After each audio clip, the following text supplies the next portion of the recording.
আসসালামু আলাইকুম সম্মানিত শিক্ষার্থী বন্ধুরা, আপনারা দেখতে পাচ্ছেন এখানে এক্সাম্পল 19 সালে প্রশ্নটা আসছে। খুবই ইম্পর্টেন্ট, পরীক্ষাতে 100% আসার সম্ভাবনা এই অঙ্কটা। দেখেন এখানে দেওয়া আছে 353 এক্স সমতুল্য 254 মড 400। এটাকে আমাদের কী করতে হবে? সলভ করতে হবে, মানে সমাধান করে এক্সের মান বের করতে হবে। তো দেখেন 400কে কী লেখা যায়? 25 ইন্টু 16 ইন্টু 25 লেখা যায়। সেই জন্য এই 25 এবং 16 আর কি হলো 400 আর কি গুণিতক। তো এখন আমরা 353 সমতুল্য 254 মড 16 এবং 353 254 মড 25 লিখবো, যেটাকে ভেঙে আমরা লিখলাম। লেখার পরে দেখেন এই যে আমাদের এখানে মড 16, তাহলে এই যে এখানে এক্সের সহগ এরকম serial x equal to p mod m, x equal to b mod m, এরকম। তাহলে এম দিয়ে আমরা সবসময় ভাগ করি। তাহলে 16 দিয়ে যদি আমরা 353 ভাগ করি, কয়বার যায়? এখন কয়বার যায় এটা আমরা ক্যালকুলেশন করব, এবং কি কত 252 হয়। দেখেন 353কে আমরা যদি 16 দিয়ে ভাগ করি তাহলে কত হবে? 352 হবে। মানে 22 বার যাবে। দেখেন আমি এখানে খাতায় রেখে লিখছি 22 বার যায়। 353 ভিতরে 22 বার যায়, এবং 22 বার গেলে 22 16 352 হয়। তাহলে 352 এক্স, আর একটা অবশিষ্ট এক্স থাকে, এক্স রেখে দিলাম। সেমভাবে 254কে যদি আমরা 16 ভাগ করি তাহলে 16 বার ভাগ করলে 15 বার যাবে।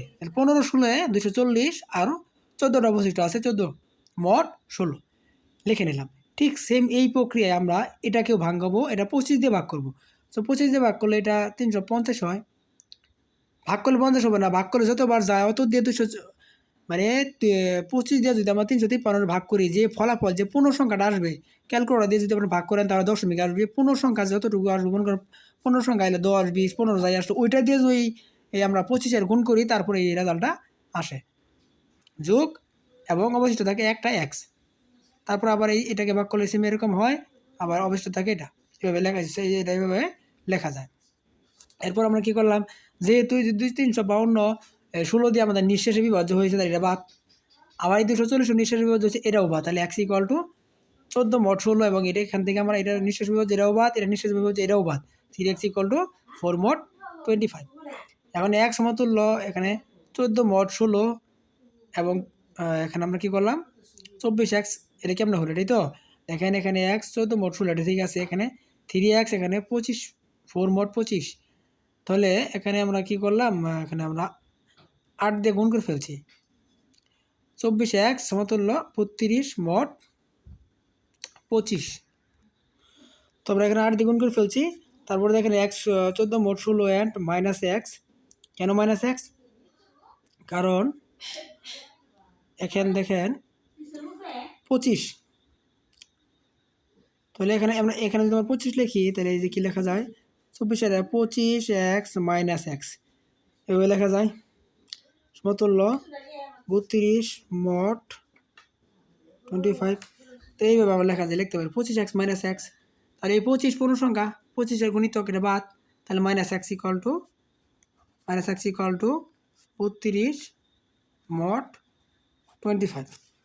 ঠিক আছে, 32 মড 25। এখানে এই 32কে আবার কেন 7 লিখলাম? এই 32কে যখন 25 গণিতক হিসেবে লিখবেন, একবার যায়, তাহলে 25কে 25 যোগ 7 মড 25। তো এখানে 25 বাদ, ওখানেও 25 বাদ, তাহলে 7 মড লিখে দিলাম। এখন এক্সের মান হলো 14 মড 16, এবং এক্সের মান হলো 18 মড 25। তাহলে আমাদের মানটা এসে বললো।